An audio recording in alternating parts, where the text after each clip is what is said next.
everyone, it's Paige. Welcome back to my channel. So I hope you guys have been doing well, coping well with everything that's been going on, and I certainly have been doing a lot of reading while everything has been happening. So this month, or last month I guess, which was March, I read 5 whole books, and that's pretty good for me. I say typically I read between like 2 and 4 books a month, so to read 5, like I really stepped it up, and I was really proud of myself. So yeah, I'm gonna give him a little pat on the back for that. Before we get into those books, I want to talk about 2 short things. The first one is that I am planning on filming a Q&A video. I already have a bunch of great questions from the polls that I did on Instagram, so thank you so much for submitting them. I'm super excited to talk about those questions, but if you have any before I film that video, drop them below and I will certainly answer them. The second one is I received a beautiful gift in the mail from Marissa Curtis, and I'm so excited to show you it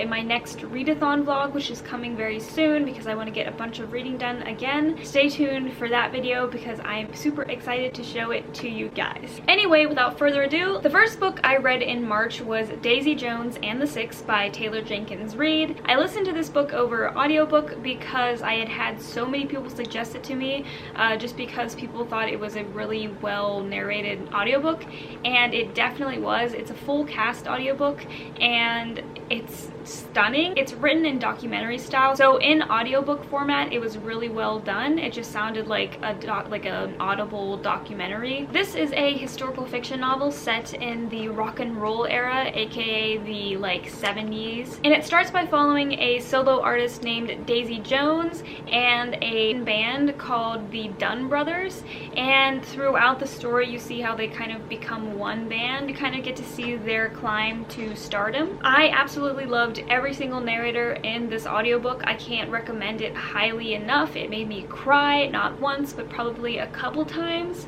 And I don't know, that doesn't usually happen for me, especially during audiobooks. Like, there's usually a sort of like a distance that happens when you're listening to an audiobook as opposed to reading the physical book. And despite that distance that usually happens, this audiobook definitely pulled my heartstrings super bad. It was painful, it was glorious, it was beautiful. Couldn't recommend it highly enough. I gave this book 5 stars on Goodreads, so if you get the chance, if you're looking for a good audiobook, pick this one up. The second book I finished in March, and I actually did this in my 24-hour readathon that I filmed a couple weeks ago, and you can see that in the link above, was The Silent Patient by Michaelides. This is a mystery thriller novel that really made it big. I just had so many people suggesting this book to me. I heard so much buzz about this book. People were saying that it was like the best thriller novel of the decade.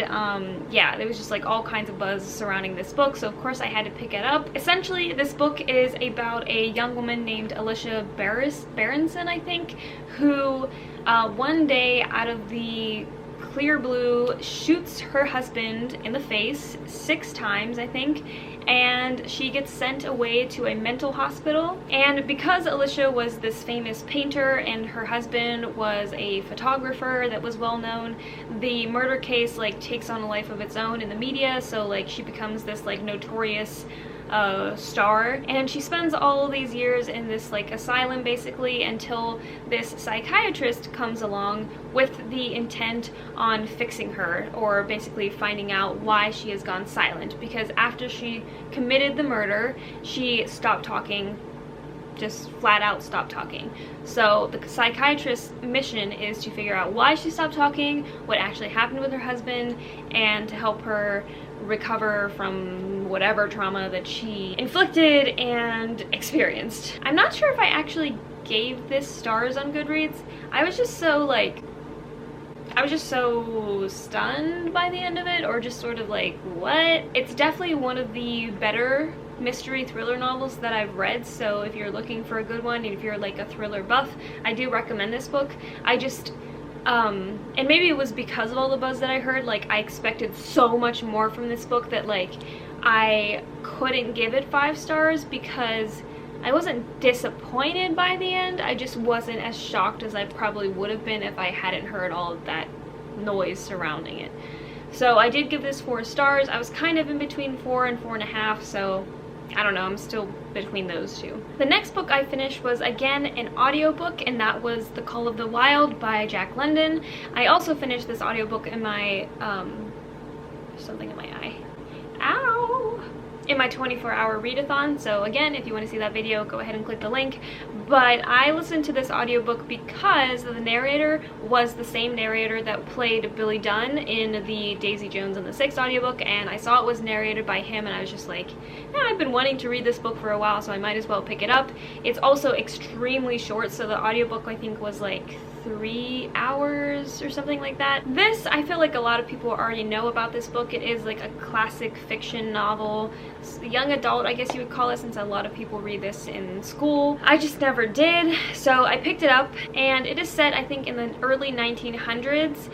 It transitions from being set sort of in like a suburb to then taking place primarily in the Alaskan Klondike. The narrator of this book is a dog named Buck, who is this gorgeous mix, I think, of like a German Shepherd and something else, and he's huge and he's beautiful and he's strong. And during the gold rush, dogs like those are in really high demand because they could be used as sled dogs. So basically this group of men kidnaps him from his home, and the story is about him like adjusting and like answering the call of the wild. So he was this like domesticated dog on this farm, and he had a master, and eventually he becomes like this sleigh dog who is like running with wolves and like becoming the alpha of a pack, and like it's so symbolic, and like the imagery is beautiful. I really did like it a lot, and of course I liked it even more because it was narrated by that actor. Definitely at least 4.5 stars, if not 5.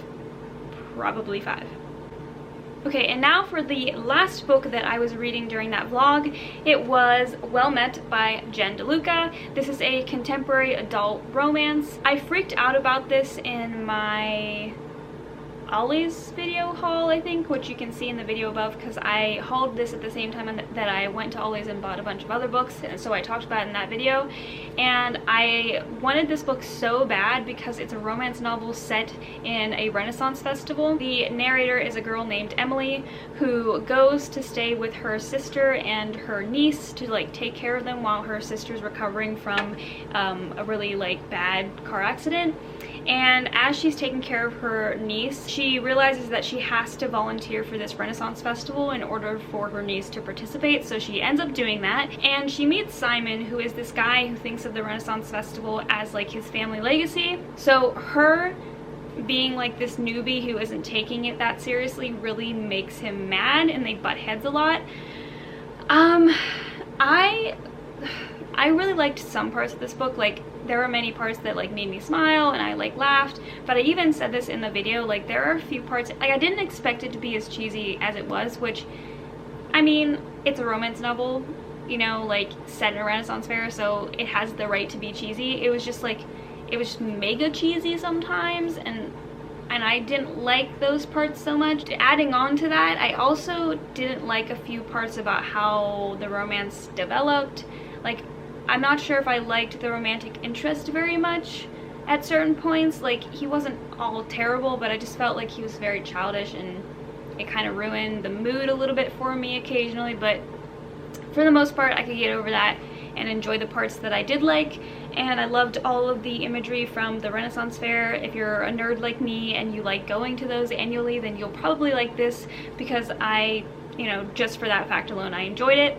I did give this 3 stars just because I thought it could be a little better in some aspects. I feel like I'm unfairly comparing this to The Kiss Quotient, because that was the first like contemporary adult romance novel that I'd read for a while, and it blew my socks off. Like, the depth in that book is so, I mean, just in my opinion, it's so mind-blowing. So I think when I went into this and it was so cheesy, and like there were some aspects that I just didn't like at all, that were unrealistic and like weird, I think I judged them even harsher because I liked The Kiss Quotient so much. Should I be comparing those two? Probably not. I'm just letting you know where I'm coming from, like the context of where I'm, you know, rating this book. But like I said, if you enjoy the Renaissance Festival, if you enjoy light-hearted romances, go ahead and give it a go. It is a part of a series, like the first book in a series, so there is more content if you end up liking that book and you want to continue on. Alright guys, woo!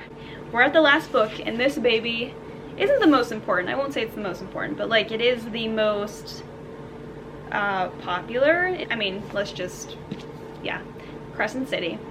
I also did a vlog for this book. I read the entire book over a vlog that was about 48 hours. I was crying in that vlog. I was filming on my phone. I was freaking out. I was sweating.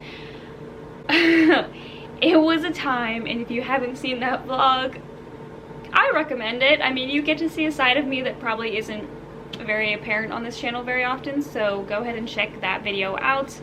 But yeah, I did read this book over that vlog. I mean, I don't even know how to talk. Okay, I don't even know how to talk about this book. So, Sarah J. Maas. I like Sarah J. Maas a lot. ACOTAR is one of my, just like, it's one of my favorites. Like, ACOMAF for me was like, it was the pinnacle of like YA. A few years ago when I read it, I was just so blown away by it that I couldn't read anything else apart from ACOTAR after I read that. So I like Sarah J. Maas a lot. And when she announced that she was coming out with a new adult fantasy novel, I was like, ooh, like, can't wait to see what she comes up with. And this world is definitely very cool. Like, it takes a little bit to kind of get into because it feels like our world. It feels like, I said this in the video, it feels like Washington, D.C.